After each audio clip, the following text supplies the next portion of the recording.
Hey guys, welcome back. Sorry it took me so long. This will be my second official ranking of the albums that I'm gonna do. Well, I did one about a week ago, put it on my channel, but I'm gonna do another pretty easy one to start off with. I'm gonna do a lot more obscure stuff later, but I'm still getting fresh with this, so I just kind of want to, when I get my hand in foot in the water, I just kind of want to, get familiar and do something pretty easy. So I'm going to do Metallica, which they only have 10 studio albums, and I figured that what better way to start off than just to, do a band that I grew up with. And, real quick, this is a band that really, when they came out, hair metal was very prominent when I was in school. And I was never really into hair metal. Sorry, guys, but I remember, I think it was 85 when Ride the Lightning came out. The first song I ever heard was Fade to Black. I remember thinking, God, what is that? I mean, it's different. I didn't like it. I liked it. And then, man, before you know it, I was obsessed with them. I mean, and they weren't all trying to look like girls, right? Oh my gosh, they were game changers to me. I mean,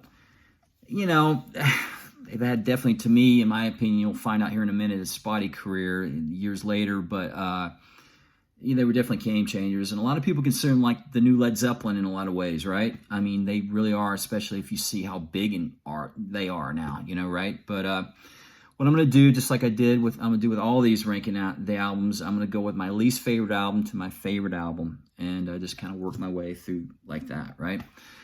And I'm not going to include, there's an album they did called Lulu with Lou Reed, and wow, what a pile of shit. I can't get through it. I've tried numerous times to get through this album. Wow, it's bad. It's that bad. Just in my opinion, it's pretty horrible. Again, this is just my opinion. I'm just going to do this. I'm doing this for fun, just to see who, something to do because I love music so much, but I can't get through it, so I'm not going to bother including it. I don't own it. I never will own it. I mean, just a terrible album. One of the worst albums, actually, it's up there. Something I've ever heard in my life. But anyway, some of these I absolutely love. Some, not so much. But 10 albums. I'm going to go from my least favorite to my favorite. So start off with number 10. My number 10 is probably no surprise to a lot of people. A lot of people would probably rank this at the bottom. It's going to be Saint Anger. This is pretty bad. I mean, I will say this on a positive note. It was definitely after doing Black Album, Load, Reload. It was the band trying to return the form, if you will, a little bit, get more of that heavier edge a little bit. But I don't know, the songs just don't are up to par to me. I named Feeling's okay. My World's okay, but all in all, and a lot of it too is a production, man. The snare drum, people that have heard this album, it's terrible. I don't know it's like he's playing with a tin can. Lars Ulrich playing with a tin can, but it's just really, it does not sound good. But definitely number 10, Saint Anger. And number 9 is an album called Reload. I don't know. There's actually, I want to say this, some decent songs on this album to me. I mean, especially love the song Fixer. Great, great, great song. I mean, I don't know. I mean, there's, a lot of it is, like this, and I'm about to show you here in a minute. They definitely were trying to get more commercially accessible, way before this album even, obviously. But they got kind of that AC/DC kind of vibe going, where the repetitive riff over and over. And there's nothing wrong with that. I think a lot of my problem with a lot of these next couple albums is if they would have called it something else, I would have appreciated it more, if that makes sense, made it a solo project. I think I would have liked it more, because there's some okay songs on here, but is it Metallica, the Metallica I grew up with? Definitely not. But number 9 is Reload. Number 8 is Load. Again, Very similar to Reload. I think if they would have condensed it into one album instead of two separate albums and just made it one single album, it might have been a better album. There's good songs on here. I think that The Outlaw Torn is just killer. A great song. One of my favorite Metallica songs. And another one of my favorite Metallica songs is Bleeding Me, man. Great song. But, I mean, what is that song? Hero of the Day? Really? The window burns to light. I mean, ooh, it's pretty bad. It's cringy. But there's some good songs on here, though. I mean, you know, number 8, Load. This is where it's going to get controversial to some people. I know people think this is probably the greatest album ever made. I'm not one of those people. I remember when it came out, I was like, wow, what is this? Especially, you know, hearing the album, the predecessor to this album. I don't know. Number 7, though, again, this is just my opinion. I know it's sold a gazillion albums. It's up there with Thriller, I believe, and Back in Black. I don't know. I just don't get it. This album bores me. Sorry, guys. That's a Black Album. In saying that, I don't hate this album by any means. I think it's a good album. There's, you know, Enter Sandman. I just never liked that song, and I've heard it way too many times. But, I mean, Holier Than Thou is a good song. The Unforgiven's a great song. Unfortunately, they decided to do the Unforgiven 2 and 3. Really? You know, but again, you know, I love the Unforgiven 1. Good song. Wherever My Roam's okay. I mean, Through the Never's probably my favorite song. The God That Fell is another just killer song on here. I mean, a good album. I don't want people to say that I'm shitting on this whole album because it's a good album, but I just don't think it's near as good as a lot of people feel like it is. But listen, if this album hadn't come out, I don't think they'd be near as big as they are today. I mean, right? I mean, they're arguably one of the biggest bands of all time. They are, you know. They sold a gazillion albums, you know, for a reason, I guess. But for me personally, it just kind of bores me. But okay album. The Black Album. Number 6 is kind of a return to form. Death Magnetic. It came out after Reload. When did this come out? 2008. 2008. Starts off killer. I mean, That Was Just Your Life. End of the line. Broken, Beaten, Scarred. Great song. I mean, The Day That Never Comes is okay. The ones I don't care for are Cyanide. I don't think it's that great of a song. The Unforgiven 3 is pure shit. They should have taken it off. Judas Kiss is a great song. My Apocalypse, great song. But pretty good album. I know a lot of people, friends of mine included, after Injustice for All, they were done with Metallica or the Black Album. You know, their last couple albums have been pretty good to me, pretty decent, and this happens to be one of them. But number 6 is Death Magnetic. Coming in at number 5. An album that I really, really enjoy a lot, actually. It's called Hardwired to Self-Destruct. Good album. Good, solid album. Really good, solid album. To me, by far their best album since Justice for All. Just my opinion. But really some strong songs. I mean, definitely Now That We're Dead is probably my favorite song on the album. I mean, let's see.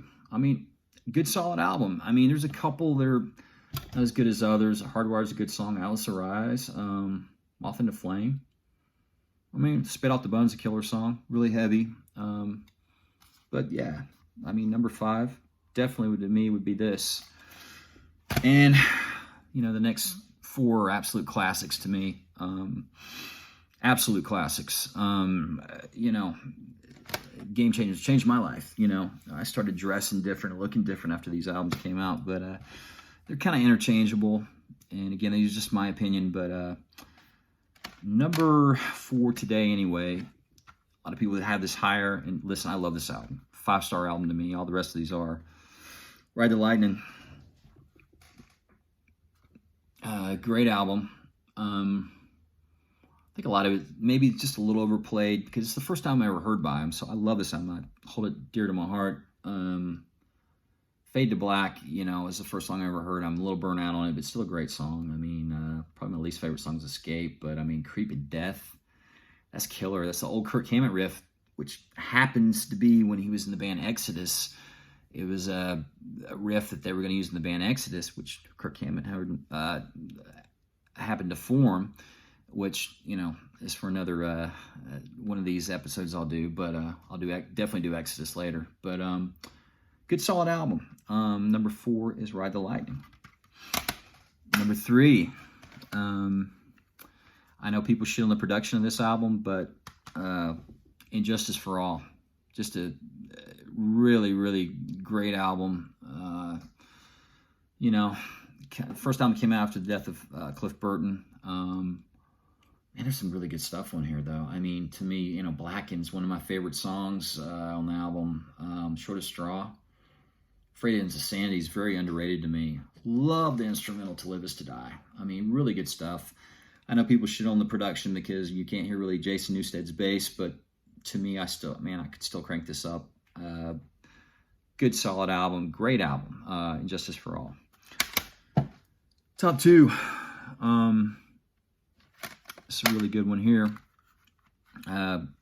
Dave Mustaine penned at least, I think, 4 tracks on here. I mean, he's all over this album, but great album.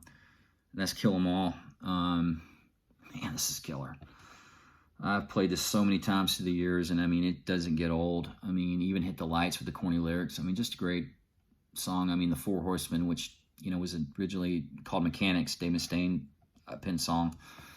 But, you know, Lars and James turned it around a little bit. The Four Horsemen, Metal Militia, No Remorse is one of my favorite songs. I mean, Whiplash, just a great album. Great album.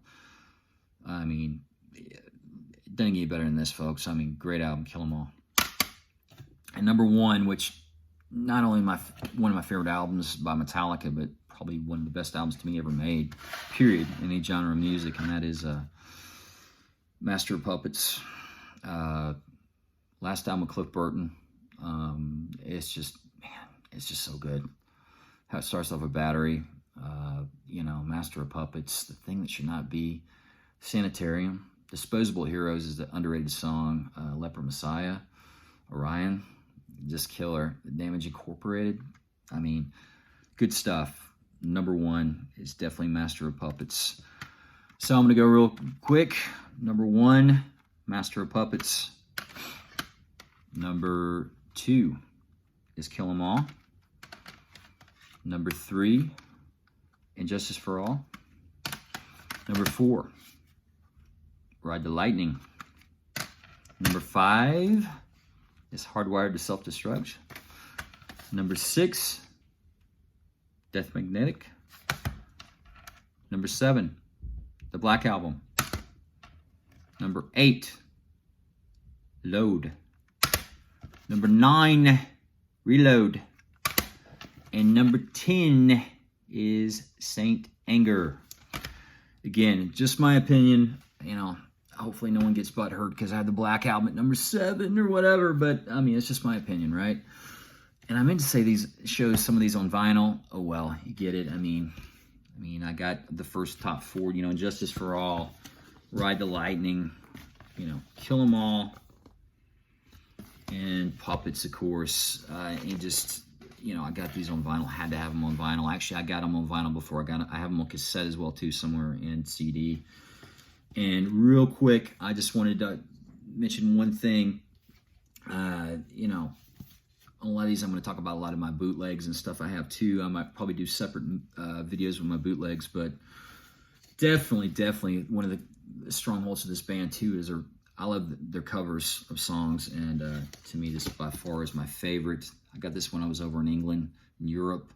You know, you can buy it here. This is the European version, though, of Garage Days Revisited. Just awesome.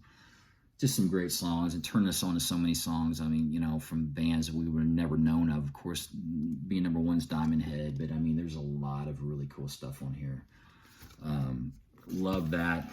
And I've got so many bootlegs, I'm not going to show them all right here, but I mean, I got stuff on the Ride the Lightning tour, but of course, you know, you got the Creeping Death, which would be considered Garage Days 1 And, you know, they did another Garage Days later on in their career too, but definitely worth checking out. And I do have the DVD. I don't have it with me right now. I'm not going to get up and run away from the video, but Cliff 'Em All, it was definitely a game changer for me too. I love looking at the old footage with Cliff Burton.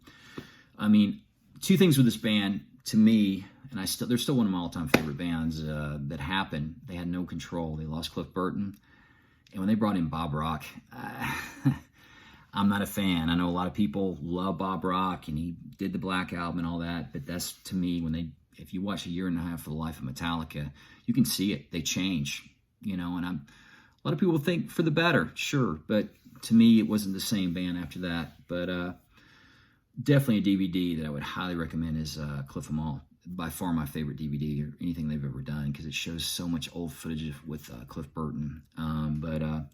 And again, I'll probably do a video just on my Metallica bootlegs. I got so many here, and I'm not gonna go through them all right now. I've got 100, but anyway, thanks for checking it out, guys, and I will be doing one hopefully in about a week or so. But check it out if you can, and subscribe to my channel. And this is all new to me, so thanks for watching. Later.